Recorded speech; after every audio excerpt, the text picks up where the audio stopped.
والفاتحة.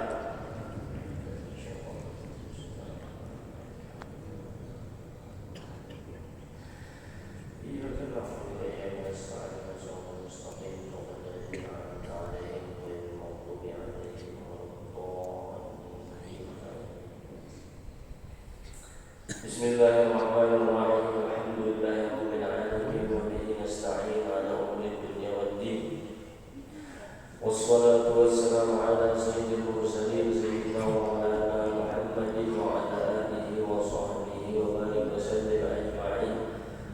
Amma ba'du. Alhamdulillah, segala puji syukur kehadirat Allah Subhanahu wa taala.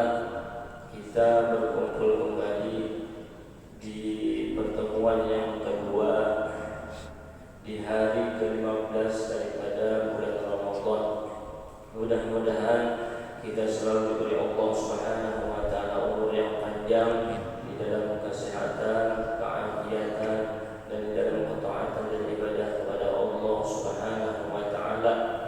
Dan alhamdulillah kita berkumpul di sini semata-mata hanya mencari daripada ridha Allah Subhanahu wa taala dan mengharapkan daripada pahala yang diberikan oleh Allah Subhanahu wa taala.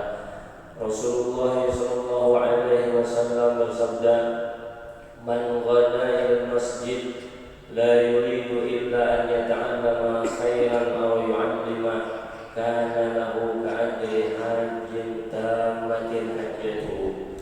Rasulullah sallallahu alaihi wasallam bersabda, barang siapa yang pergi ke masjid yang mana tujuannya tidak lain hanya untuk mempelajari suatu kebaikan, yaitu ilmu agama, atau untuk mengajarkan suatu kebaikan, maka orang tersebut akan diberi Allah Subhanahu wa taala pahala seperti berhaji yang sempurna hajinya. Alhamdulillah kita di sini insyaallah mendapatkan pahala yang besar dari Allah Subhanahu wa taala, yang mana kata Rasulullah tersebut mendapatkan pahala sebagai orang yang berhaji dan hajinya sempurna. Bahkan kita apabila tidak mendengar satu ilmu ataupun hikmah daripada ulama selama 3 hari, maka hati kita bisa menjadi mati. Sebagaimana Al-Imam Fathul Wasili rahimahullah ta'ala mengatakan, "Alaysal maridu idza muni'a at-ta'ama wasyaraba wad-dawa'a yahud." Bukankah kata beliau, orang yang sakit itu apabila tidak diberi makan atau minum atau obat akan mati? Maka mereka menjawab, "Benar wahai Syekh." Lalu beliau mengatakan, "Qala kadzalika al-qalbu idza muni'a al-hikmata wal 'ilma thalathata ayyam yamut." Begitu juga kata beliau dengan hati kita, apabila tidak diberikan atau mendengarkan hikmah dari perkataan para ulama atau kita mendengarkan ilmu-ilmunya Rasulullah selama 3 hari, hati kita akan menjadi mati. Maka alhamdulillah kita di sini setiap hari insyaallah mendengarkan ilmu-ilmunya Rasulullah sallallahu alaihi wasallam. Bagi yang berhadir di masjid ini, maka akan mendengarkan daripada hadis Rasulullah, perkataan para ulama di setiap harinya. Dan beruntung juga kita berkumpul di bulan Ramadan yang mana dilipat gandakan oleh Allah Subhanahu wa taala segala pahala daripada amal ibadah kita. Apalagi kita sudah berada di pertengahan 10 yang pertengahan di bulan Ramadan, yang mana Rasulullah sallallahu alaihi wasallam mengatakan, "Wa awsatuhu maghfirah." Pertengahan 10 pertengahan bulan Ramadan itu adalah ampunannya Allah Subhanahu wa taala. Maka hendaknya kita memperbanyak meminta ampun kepada Allah, beristighfar kepada Allah daripada segala dosa-dosa kita, dan bertobat kepada Allah Subhanahu wa taala. Bahkan di setiap malam bulan Ramadan itu selalu ada seruan dari atas langit yang mana kita tidak mendengarnya, yang mana seruan tersebut berbunyi, "Ya baghiyal khair aqbil." Wahai orang yang menghendaki segala kebaikan, maka ambillah, terimalah kebaikan tersebut di bulan Ramadan ini. Wa ya baghiyasyarr aqsir, wahai orang-orang yang ingin melakukan kejahatan, keburukan, maka hendaknya berhenti, ampih, karena ini bulan sucinya Allah Subhanahu wa taala.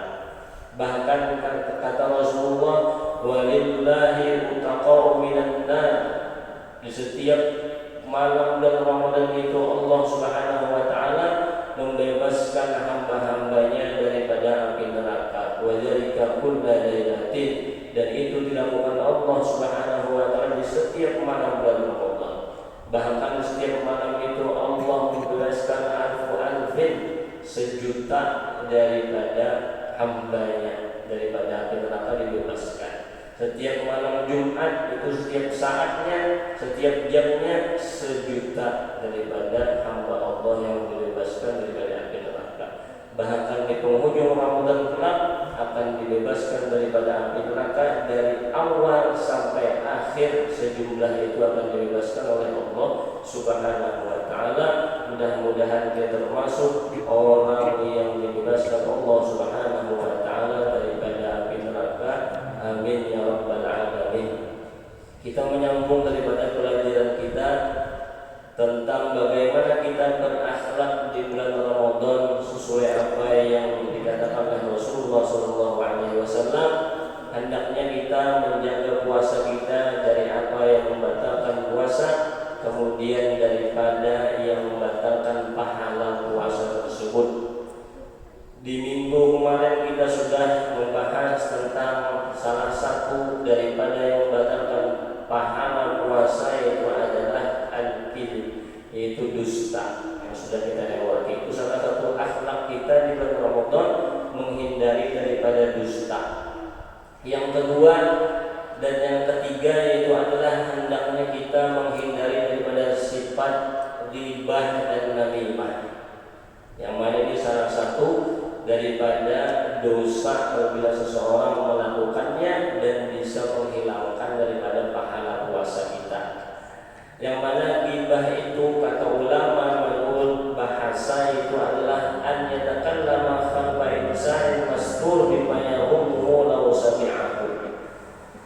Seseorang berbicara di belakang manusia yang tidak ada, yang mana pembicaraan itu jika didengarnya akan membuat orang tersebut menjadi sedih.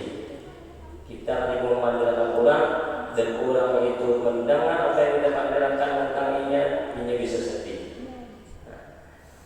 Adapun menurut istilah dzikruka akhakal muslim bima yakrah wa in kunta shadiqan, membicarakan saudaramu yang muslim dengan sesuatu yang ia benci, walaupun engkau benar, walaupun yang kita panggilkan bujur, tetapi ini ada hikmah. Nah, itu termasuk adalah ghibah. Apabila sesuatu yang kita panggilkan itu pada bujur, itu ngarannya buhtan, salah satu daripada kebohongan atau fitnah. Nah, inilah sesuatu yang kita hindari. Apabila saudara kita ada hikmah yang kita panggilkan itu ngarannya ghibah. Adapun hukumnya, ghibah itu adalah haram menurut ijma' muslimin. Ulama mengatakan sesuai dengan Al-Quran, dalil-dalilnya dan hadis-hadis Nabi, ghibah itu adalah hukumnya haram. Adapun jenis-jenisnya ataupun gambaran-gambaran ghibah itu, Al-Imam An-Nawawi rahimahullah ta'ala mengatakan al-ghibatu dzikrul mar'i bima yakrahuhu sawa'un kana fi badani syakhsi aw dinihi aw dunyahu. Ghibah itu adalah seseorang menyebutkan sesuatu yang ia benci, baik itu dari segi badan seseorang, fisiknya. Misalnya kita menyambat orang, memang itu rendahnya ya, atau tingginya, atau kayak gini itu termasuk ghibah. Aw dinihi, atau agamanya yang kita sebut. Aw dunyahu, atau tentang dunianya. Aw nafsihi, atau dirinya tersebut yang kita sambati. Aw khalqihi, atau benda bentuk tubuhnya, ada apa kita sampai. Au khuluqihi, atau akhlaknya ada baik misalnya. Au malihi, atau dari segi hartanya, ini itu miskin atau ini itu sugihnya pelit misalnya kita sampai. Au walidihi, atau menyambati anaknya atau kuitannya. Au zawjihi, menyambati lakinya atau bininya. Au khadimihi, atau menyambati pembantunya. Au thawbihi, atau menyambati pakaiannya, termasuk ghibah. Pakaiannya itu tinggi sebelah misalnya. Yang penting pakaian itu menutup aurat, itu yang penting. Kayak apapun jenis pakaiannya, kayak apapun harganya, berapapun larangnya, amun kelihatan ketiaknya begini haram. Mun sepaha itu selawarnya haram. Panjang selawarnya bagus, salahnya berhabis-habis di pahanya. Au harakatihi, atau gerakannya yang kita sambat, jalan dia kayak model apa modelnya etik kan. Au talaqatihi, atau dari seginya pas lagi senyum, lagi bahagia. Au abusatihi, atau lagi merangut mirip anu yang merangut. Au dari dalik bima yata'allaqu bihi, atau sesuatu yang lain yang berkaitan dengan seseorang tersebut. Sawa'un dzakartahu bil lafzi aw bil isyarah, maupun kita menyambat itu langsung melalui ucapan kita atau lawan isyarat, atau di ulama rumus berkode-kodean dengan mata misalnya, titik misalnya gitu. Atau lawan tangan berkode-kodean menyambat ulama ya aja termasuk, apalagi lawan langsung ucapan itu lebih lagi. Itu salah satu daripada gambaran-gambaran ghibah yang harus kita lalui. Jadi ulama mengatakan kita kadang awal lepas daripada segala sesuatu yang membahayakan melalui lidah ini, kecuali melazimi berdiam, hanya tahu selamat, dan mengurangi berpandai kecuali darurat. Apabila ada kawan, pasti kita tersambat orang lain. Yang ada kawan berdiam pasti sudah tersambat orang lain. Allah Subhanahu wa taala berfirman tentang orang-orang yang menggibah dalam Al-Qur'an, ayyuhibbu ahadukum an yakula lahma akhihi maitan fakarihtum. Jadi Allah Subhanahu wa taala, apakah kalian suka memakan daging saudara kalian yang sudah jadi bangkai?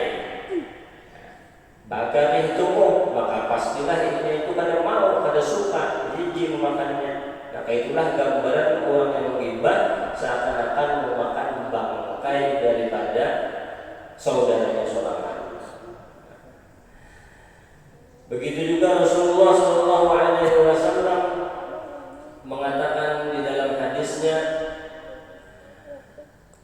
atadruna mal ghibah, tahukah kalian ya Rasulullah apa itu ghibah? Ujar para sahabat menjawab, Allah wa rasuluhu a'lam, Allah dan Rasulnya aja yang tahu. Rasulullah menjawab, zikruka akhaka bima yakrah, engkau menceritakan tentang saudaramu dengan sesuatu yang ia benci, itu adalah ghibah. Jadi apa aja yang kada disukainya, itu adalah ghibah. Bahkan ketika dahulu ada yang menyambati salah satu pebinian, menyambatnya pada sadar juga menyambat atau berniat menyambati kada juga, kesambat aja memadahinya itu rendah jerawannya, itu termasuk sudah ghibah. Bahkan kita diperintahkan oleh Rasulullah, bila ada saudara kita muslim digibah orang, kita wajib membelanya. Bila kita tahu itu ada bujur. Ujar Rasulullah, man tiba indahu akhuhul muslim falam yansurhu wa huwa yastati'u nasrahu Adzallahu fid dunya wal akhirah. Siapa saja saudaranya yang muslim digibah ya Rasulullah, kemudian ia kadang menolongnya, kadang melawan makannya, karena yang digibah ini orangnya baik misalnya, kadang bujur tentang padanya tadi, dan ia pun mampu untuk menolong saudaranya yang muslim tadi, tapi kadang mau, kadang ditolongnya diam-diamnya. Azallahullah fid dunya wal akhirah, maka Allah Subhanahu wa taala akan menghinakan orang tersebut di dunia dan di akhirat. Berdiam saja kita, disempurnakan misalnya orang-orang yang baik, para guru-guru kita, ulama-ulama kita, habib-habib kita, disempurnakannya. Menjelaskan ini sebelum kita akan berbeda. Nah itu kita beda termasuk orang yang dihinakan Allah Subhanahu wa taala di dunia maupun di akhirat. Bahkan Al-Imam Hasan Al-Basri mengatakan, wallahi yazidul ghibatu asra'u fasadan fi dinil mu'min minal akhlati bil jasad. Demi Allah, ghibah itu jasad lebih cepat di dalam merusak agama seseorang daripada penyakit yang merusak tubuh. Ghibah itu bisa menghancurkan daripada agama seseorang. Makanya termasuk akhlak yang baik adalah kadang menghibah, menahan mulut kita daripada kadang banyak kepandian. Sayyidina Abdullah bin Abbas mengatakan, "Idza aradta an tadhkura uyuba sahibika fadhkur uyubaka." Apabila engkau hendak menceritakan aib-aib saudaramu, maka terlebih dahulu yarsidin fadhkur uyubaka. Ingatkan aib-aib ikam yang ada pada diri kamu dulu. Oh iya tuh misalnya bajunya kayak ini, baju kita bisa jual kayak itu. Berjalannya kayak ini, kita bisa jual berjalan kayak itu. Jadi sama aja mesti. Kalau kita kau menyambati orang, orang lain pun kau menyambati kita. Jadi ingatkan aib kita sebelum kita hendak menyambat orang. Apabila sudah ingat, insya Allah kada jadi menyambati orang. Dahulu di zamannya Imam Junaid al-Baghdadi diceritakan oleh Imam Al-Yafi'i bahwasanya beliau ini duduk-duduk di muka masjid menunggui jenazah yang akan disembahyangkan di masjid tadi. Pas dia duduk, dia sedih, aku melihat ada orang fakir mau minta-minta. Kelihatannya orang fakir ini orang baik, orang soleh. Lalu ada terlintas di hati aku, tergeletek di hati aku, dia sedih. Ini orangnya baik. Seandainya begawi mencari duit karena minta-minta, maka lebih baik aslinya. Setelah terlintas dalam hati insiden, maka aku balik ke rumah. Setiap malam aku ada di siwiritan, yang mulai wirid-wirid yang lain, menangis. Malam itu dia sendiri bertobat. Kadang mau menggawi aku. Aku pun bingung, dia sendiri bingung. Kenapa aku ini tidak mau menggawi amalan ibadah yang setiap hari aku lakukan? Berkawan sampai di sini aku tegurin. Kemudian di dalam mimpi tadi aku melihat orang fakir tadi datang berbentuk kayak makanan di dalam wadah, tapi bentuknya kayak orang fakir tadi. Kemudian ada yang mengatakan dalam mimpi itu makan makanan ini. Oh jadi sedih. Aku sudah paham dari mimpi itu, berarti aku yang menggibah. Padahal dalam hatinya tergeletek. Nah, karena itu sudah tertolak untuk melaksanakan ibadah-ibadah kepada Allah Subhanahu wa taala. Langsung keesokan harinya Sidin meminta maaf lawan orang tua tadi. Orang mau minta-minta tadi. Nah, dengan sebab itu hanya Sidin pulang kau menggawi segala ibadah kalau kita berjalan Sidin hanya melalui hati ya. Pun kita rancak ada hati sudah ada hitungan bisa. Nah, ini karena orang yang soleh oleh Allah Subhanahu wa taala langsung ditegur Allah Subhanahu wa taala. Bahkan juga ada dikisahkan orang-orang yang pernah menggibah itu di suatu tempat di Balkh. Ada salah satu pemuda yang ulama, pemuda ini rajin beribadah. Orangnya rajin beribadah dan sebagainya, sungguh-sungguh dalam ibadah. Kalau mencari pemuda dan zaman ini kan rajin ibadah, itu pemuda terlangkah di ulama. Di zaman ini mencari pemuda yang rajin beribadah 5 waktunya itu terlaksana di setiap waktu, itu langka banget. Lalu ini terjerumus dalam dosa ghibah, adalah ghibah orang, padahal orangnya rajin beribadah.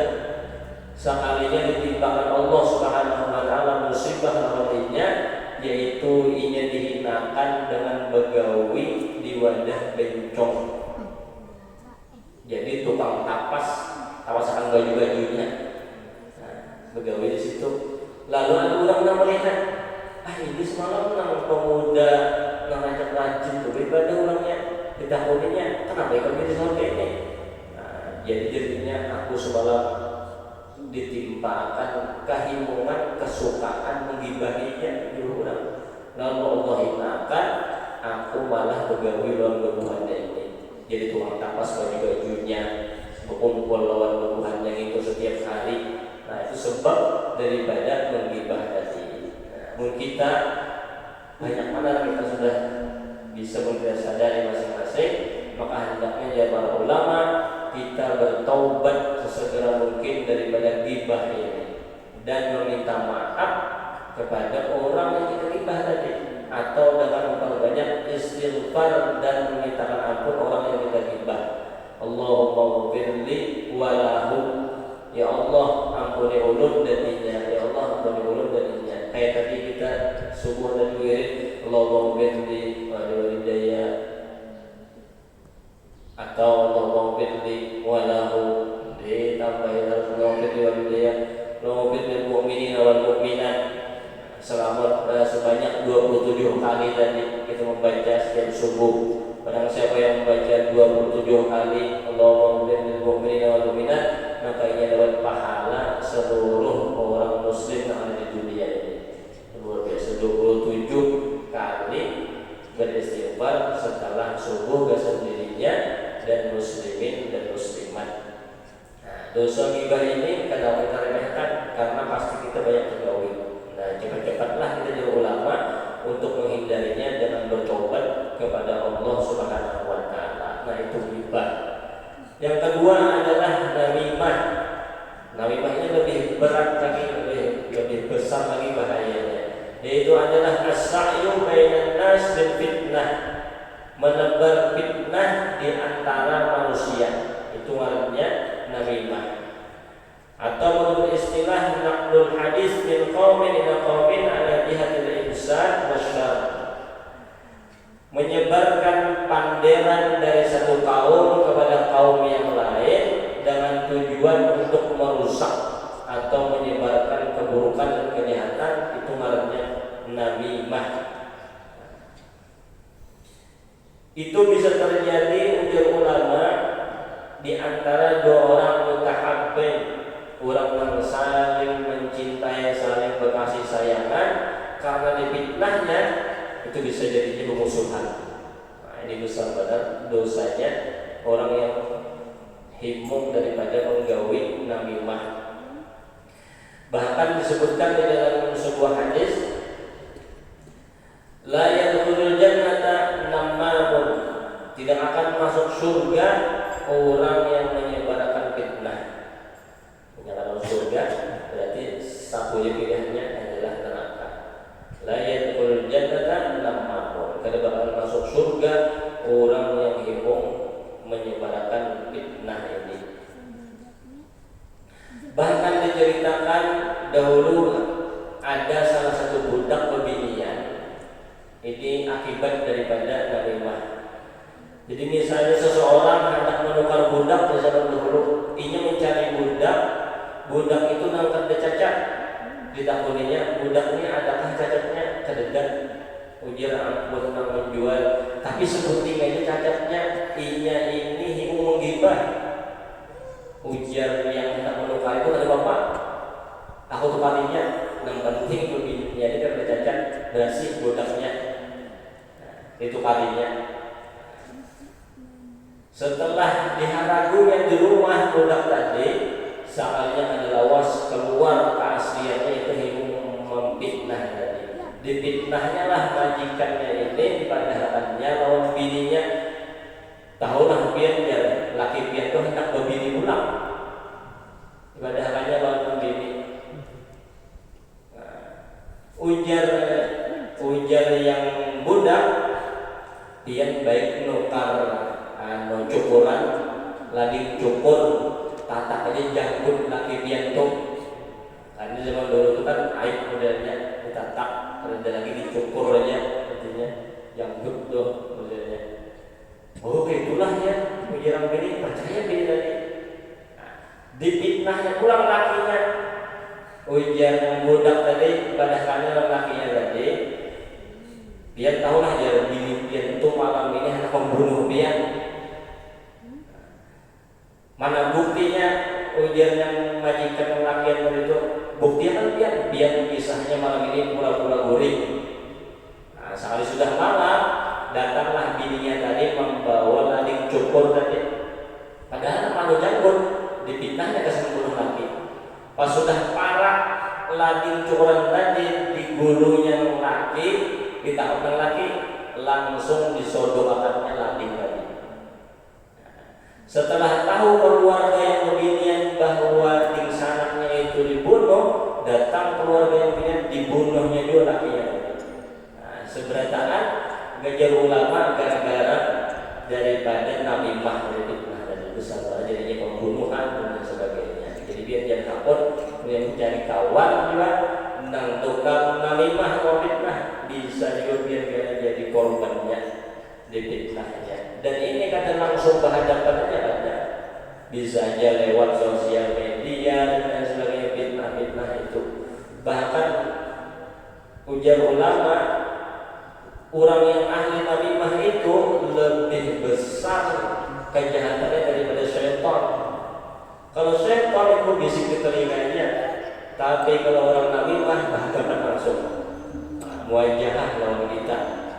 Nah, itu salah satu daripada keburukan yang diakibatkan daripada namimah, itu bisa mengakibatkan orang tadi itu menjadi saling bermusuhan dan berbunuh-bunuhan. Bahkan ujar ulama mengatakan dengan sebut daripada namimah tadi, wa itqa'una al-adawah wal baghdha bainal mutahaffin.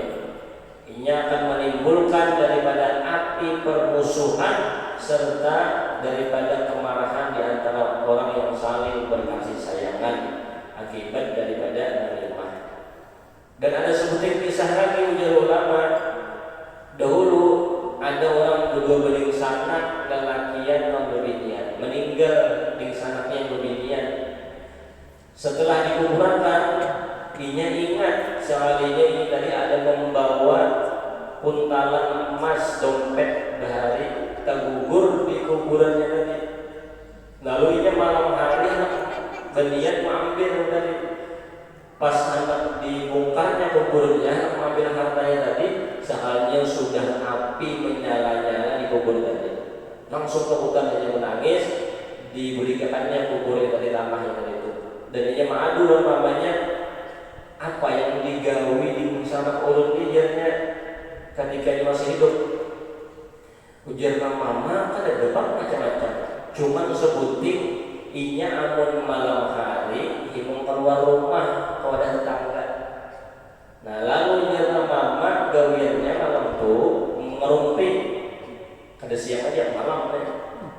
Kalau biasa dia nonton sinetron misalnya ngerumpi sampai jadinya setiap apa yang dipandirakannya lawan kawannya itu disebar luasannya sehingga menjadi fitnah dan itulah adabnya kuburnya menjadi api.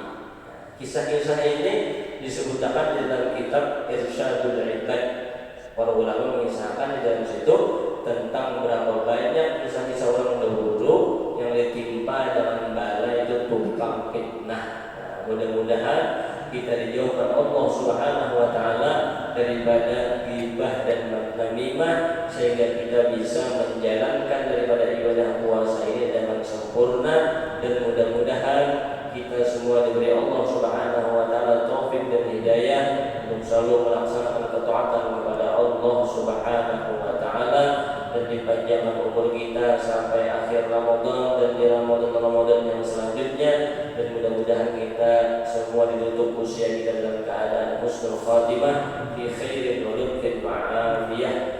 Ini aja yang bisa saya sampaikan. Salah khilafnya mohon maaf. Wassalamualaikum warahmatullahi wabarakatuh. Al-Fatihah.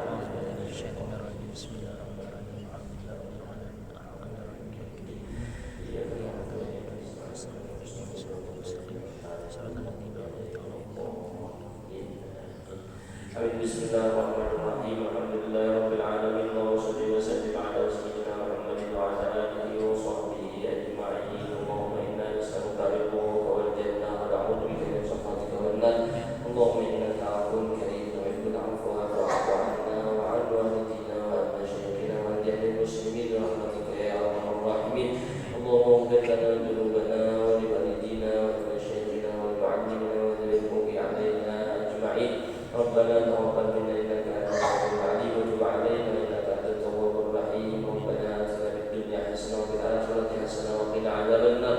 وصلى الله على سيدنا محمد وعلى اله وصحبه وسلم والحمد لله رب العالمين. تقبلوا